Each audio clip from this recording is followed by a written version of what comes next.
जैसे कि पिछले एपिसोड में हमने देखा था एमसी को, जो अपने परिवार के साथ एक पोर्टल में एंटर करके दूसरी जगह आ जाता है और उसी जगह एमसी को उसकी दूसरी बहन मिलती है, जिसे बचाने के लिए वो एक प्लान बनाने लगता है। अब आगे उसके दिमाग में पहले से ही एक प्लान बनने लगा था, तो वो पलटकर फिर से दूध पीने लगा, जिससे उसकी माँ और भड़क गई। माँ गुस्से में पूछती है, ये आखिर कर क्या रहा है? हमारा एमसी मुंह भर भर कर दूध पीता है, अजीब सा चेहरा बनाता है और फिर सारा दूध बाहर थूक देता है। ये देखकर माँ पूरी तरह हैरान रह जाती है। गंदी होकर वो चिल्लाती है और गुस्से में उसे ऊपर हवा में उछाल देती है। शोरगुल सुनकर लड़के के दादाजी का चेहरा गुस्से से लाल हो जाता है। तभी उसकी छोटी बहन फौरन कूदकर एक्शन में आती है।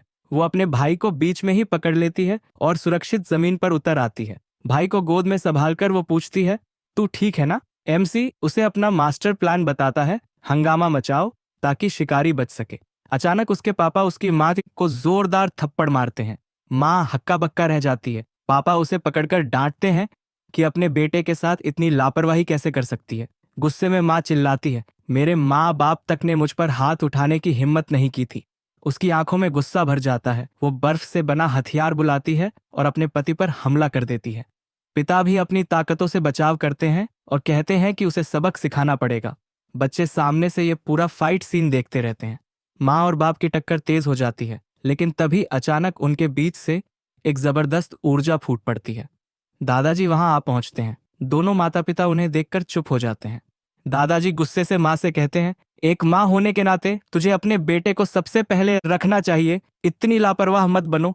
फिर दोनों को घूरकर याद दिलाते हैं, तुम दोनों पर पूरे खानदान की जिम्मेदारी है। ये सुनकर पति पत्नी शांत हो जाते हैं और अपने हथियार हटा लेते हैं। बच्चे थोड़ी दूरी से ये सब देखते रहते हैं। बहन पूछती है, अब हम क्या करेंगे? लेकिन एमसी उसे आश्वासन देता है, फिक्र मत कर, वो लोग आ रहे हैं। तभी अचानक नौकरानी को एक अजीब आवाज सुनाई देती है। बटलर दादाजी को बताता है कि उसे पास वाले जंगल से हलचल महसूस हुई है। पूरा परिवार भी नोटिस करता है कि कुछ नजदीक आ रहा है और सब अलर्ट हो जाते हैं। तभी 3 गॉब्लिन्स जंगल से बाहर निकलते हैं। उनके चेहरे पर अजीब सी शक्लें बनी हुई हैं। ऊपर से देखने पर साफ दिखता है कि गॉब्लिन्स धीरे धीरे एमसी के परिवार की तरफ बढ़ रहे हैं। वो अजीब तरीके से चीखने चिल्लाने लगते हैं, जैसे लड़ाई की तैयारी कर रहे हों। लेकिन अगले ही पल तीनों राक्षस लकड़ी के नुकीले भालों से आर पार कर दिए जाते हैं। 1200 का पिता चौंक कर कहता है, यह कैसे हो सकता है? ये इलाका तो पहले ही क्लियर कर दिया गया था। दादाजी झुंझलाते हुए कहते हैं, यही होता है जब पढ़ाई करने की जगह तुम बार में लड़ाइयां करते फिरो। तभी माँ के शरीर से बैंगनी रोशनी फैलने लगती है। छोटी बहन समझाती है, माँ की एसेंस ही डेमोनिक बीस्ट्स को खींचती है, खासकर हाई लेवल वाले। और सच में थोड़ी ही देर में ढेर सारी गॉब्लिन्स की आवाजें गूंजने लगती हैं। परिवार और भी सतर्क हो जाता है।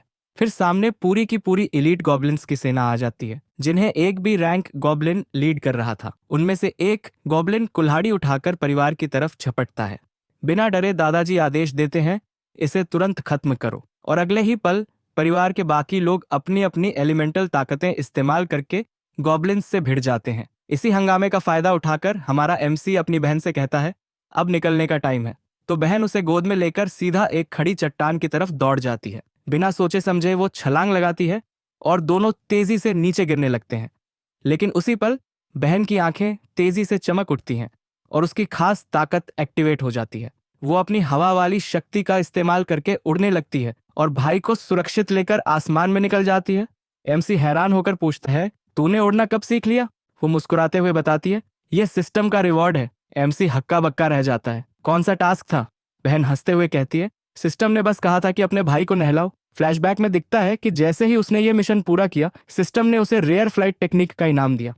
एमसी गुस्से में सोचता है, इतना बेवकूफी वाला टास्क और इनाम इतना ओपी। इधर उनकी लाल बालों वाली छोटी बहन एक सांप से बहादुरी से लड़ रही होती है। वो अपनी तेज तलवार से उस पर वार करती है, लेकिन तभी एक और विशाल अजगर निकल आता है और बाकी शिकारियों पर हमला कर देता है। वो उनकी ढालें आसानी से तोड़ देता है। एक जोरदार वार से वो एक हंटर को इतनी जोर से उड़ाता है कि उसकी गार्ड पूरी तरह टूट जाती है। जमीन पर एक औरत बुरी तरह घबराकर अपने कप्तान से चिल्लाती है, हम अब और नहीं लड़ सकते। कप्तान गुस्से में सीधे कुईशांग की तरफ बढ़ता है और पूछता है, तू ऐसा हमला क्यों कर रहा है?